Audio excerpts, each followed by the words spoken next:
नाज़रीन, मेरा नाम काशिफ है और मैं आप सबका बहुत ज़्यादा शुक्रगुजार हूँ कि आपने मेरी वीडियो देखने के लिए वक़्त निकाला। नाज़रीन, अब सूरत हाल कुछ ऐसी है कि जैसे कि आप जानते हैं, तारक जमील साहिब जो कि पाकिस्तान की बहुत ही जानी मानी और एक बावकार और बहुत ही काबिल इज़्ज़त शख्सियत हैं। इनके बेटे की मौत वो भी गोली लगने से हुई। इसको लेकर बहुत ज़्यादा सोशल मीडिया पर खबरें चल रही हैं।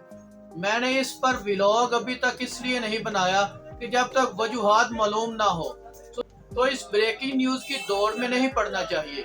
मैं इस पर बिलीव नहीं कर, इसलिए मेरी कोशिश होती है कि बेशक बाकियों से थोड़ा लेट आया जाए, मगर मैं खबर क्लियर करता हूँ। अभी जो क्लियर रिपोर्ट आई है पुलिस के मुताबिक वो ये है कि तारिक जमील साहिब के बेटे की मौत कैसे और क्यों हुई, वो मैं आपके सामने रखने जा रहा हूँ।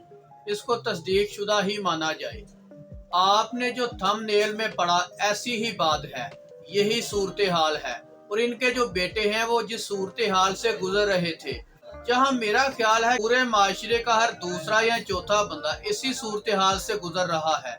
इसकी जो शिद्दत है इसमें कमी या ज्यादती हो सकती है, लेकिन सूरत हाल वही थी। तो जिन लोगों को नहीं पता को भी बता देता हूँ। जो खबर है, जो ब्रेकिंग न्यूज है वो ये है कि मौलाना तारक जमील साहिब के बेटे को गोली लगी जिससे इनकी मौत वाक़या हुई। लेकिन जो कहानी है इसमें ट्विस्ट ये है, मौलाना तारक जमील साहिब के बेटे ने अपने सीने पर गोली खुद मारी। ऐसा क्या हुआ मौलाना साहिब के बेटे को, आए इस पर बात करते हैं। मैं हैरान हूँ कि पाकिस्तान या पाकिस्तान से बाहर कितने ही ऐसे लोग हैं जिनकी जिंदगी में मौलाना साहिब का बड़ा अहम किरदार रहा है। कितने ही ऐसे लोग हैं जो डिप्रेशन में थे और मौलाना साहिब की वजह से डिप्रेशन से बाहर आए। तो ऐसी क्या वजह है कि मौलाना साहिब का अपना ही बेटा डिप्रेशन का शिकार हुआ? जी हाँ, यही मैं आपको बताना चाहता हूँ। आरपीओ मुल्तान यानी रिटायर्ड कैप्टन सुहेल के मुताबिक मौलाना साहिब के बेटे आसन जमील ने खुदकुशी की। आरपीओ के मुताबिक खुदकुशी सीसीटीवी फुटेज भी सामने आ चुकी हैं, क्योंकि घर के अंदर ये काम किया, जो कि बड़ी हैरान कर देने वाली बात है। इन्होंने कहा कि आसम जमील साहिब जो अकॉर्डिंग टू आरपीओ के वो नफसियाती मरीज थे और कई सालों से वो अद्वियात इस्तेमाल कर रहे थे। अगर आप इनकी तस्वीर को देखें तो बड़े यंग नजर आते हैं। हैरानगी की बात यह है कि इतना यंग बंदा नफसियाती मरीज कैसे हो सकता है।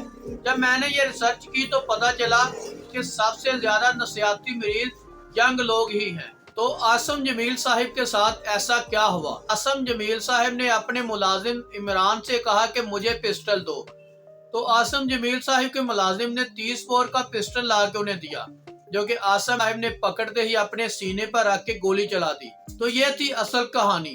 तो नाजरीन, बताया यह जा रहा है कि आसम जमील साहिब की पसंद की शादी थी और बाद में तलाक हो गई।